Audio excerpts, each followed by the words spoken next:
مش كنا عشنا في الحرام أحسن؟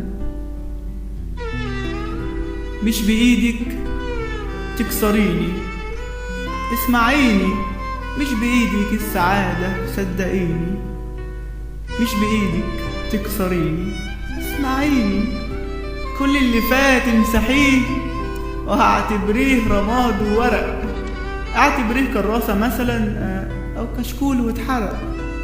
أنا برضو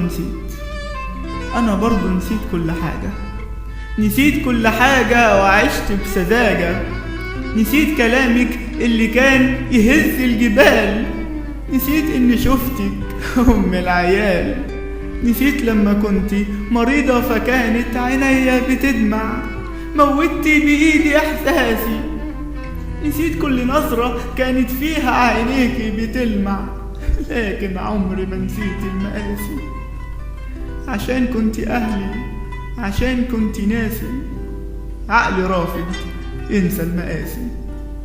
كانت بحبك حقيقة، ما كانتش كذبة، ما كنتش ببالي، شفتك أصيلة بنت بتحب بضمير، شفتك أم العيالي، كنت أسهر الليل بطوله وعرضه، كنت أروح على عقل شده وأفكر إيه ده إيه، أوصف فيكي بس أنا إيه، أتكلم عن جمال قلبك ولا عن بياض لونك، ولا أحكي عن حنان حبك ولا عن لمعة عيونك.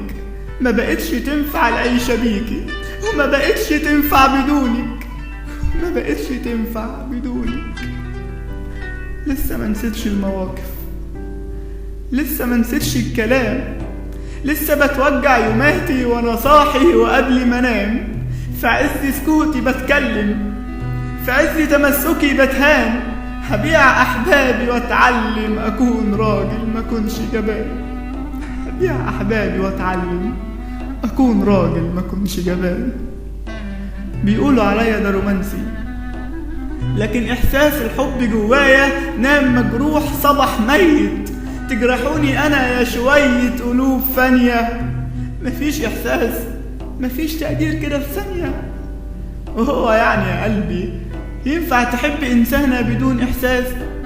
غباء من قلبي كان طيب وكان بيحب كل الناس، اهو دلوقتي بشحن حزني من همي، بقى الحزن رفيقي او ابويا يجوز عمي، ما بحبكيش، بقيت في نظري ما تساويش تراب رجلي، ابعدي عني من اجلي، عشان كنت عايزك حلالي اتباع كده يستحسن، مش كنا عشنا في الحرام احسن؟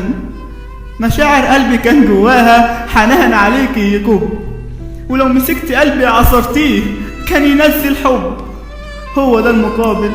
تذبحي قلبي من جوه، تجرحيني، دي حركة ضعف مش قوة، بس عادي، بس عادي، كنت ماضي عدى وفات، كنت حبة ذكريات، كنت ركنك فوق رفوفي، كنت بحتاجك ساعات، كنت قلبي وهو عايش، وكنت قلبي لما مات، كنت حبة ذكريات، كنت حبة ذكريات. مش كنا عشنا في الحرام أحسن؟ تأليف ولقاء جرجس سمير.